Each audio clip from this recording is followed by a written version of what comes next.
Thanks for staying up with us tonight. New details about the Tempe high school student arrested after the cleaning woman found a bomb in his home and brought it to the police. Yeah, an officer saying they can't believe she brought it to them because it could have exploded on her. Joshua Prater charged with possession of a prohibited weapon. Long way of saying he's charged with a felony.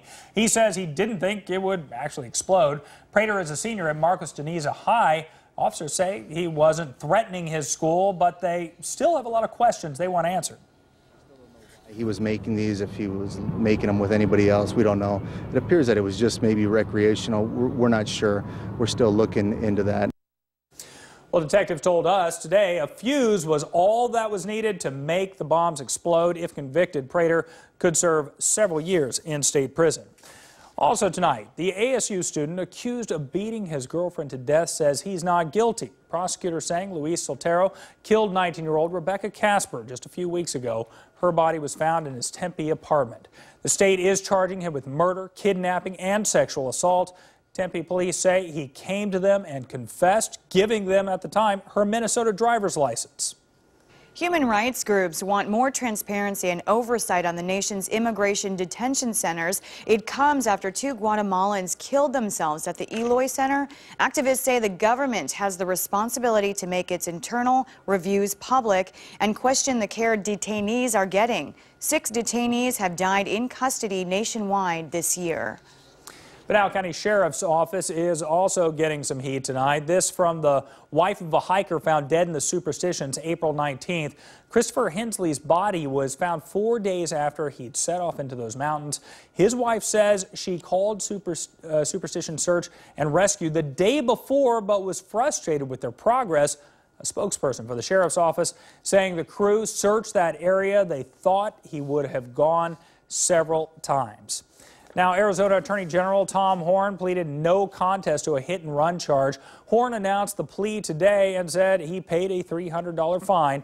FBI agents who were trailing Horne at the time as part of a campaign finance investigation witnessed Horne back into a car into this parked SUV in March of 2012. Now, Horne has said he didn't know he had hit that SUV or he would have stopped and left a note for the owner. Phoenix Police Chief Daniel Garcia is getting a bit of a scathing review from his fellow officers. Nearly 2,000 officers were surveyed, and get this, 93% said they were very or somewhat dissatisfied with Garcia's performance. 80% said he wasn't an effective leader. The surveys were conducted by Phoenix's 2 police unions. Garcia became chief last May.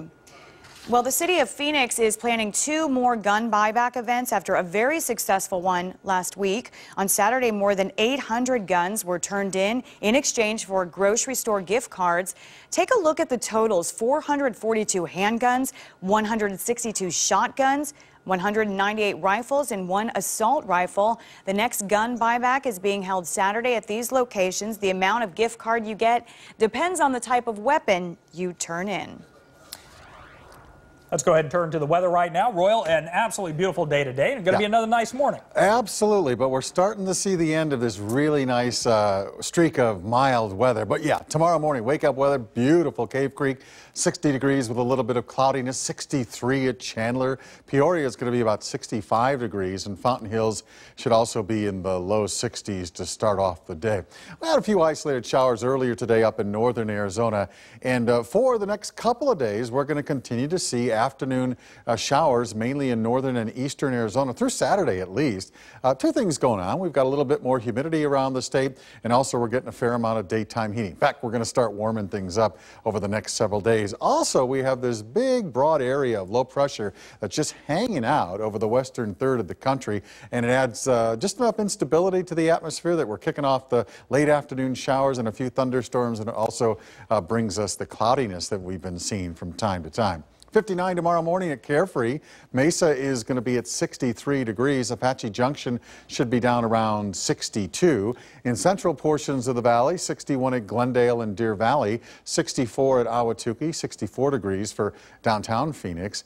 Out at Surprise, 61 tomorrow morning, 61 at Litchfield Park, and Buckeye should be down around 60, but then quickly returning up to the 80-degree mark by noon. We're going to see 78 at Anthem, 82 for downtown Phoenix, 81 81 at Ahwatukee. And on the east side of town by noon tomorrow, temperatures in the upper 70s to low 80s, including 81 at Mesa and 81 degrees at Gilbert. We go forward in time. It's quiet tonight. We've got the partly cloudy conditions around the state, and we'll have the mild morning temperatures. But then once again, tomorrow afternoon, we fire up the isolated showers with a few thunderstorms in the high country. And again, that trend's going to continue through at least Saturday at this point. Tomorrow's high 87 with some afternoon buildups, 92 degrees on Friday. And then for the weekend, including Mother's Day, we're going to be mostly sunny with high temperatures in the mid to upper 90s. Thank you so much, Royal. All right, Tim's here, and we're talking ASU. If we're talking ASU basketball in May, usually not a good thing. Not Sparky. Well, yeah, no, it's not. We've covered Sparky. Another player though transferring from Herb Sendek's pro.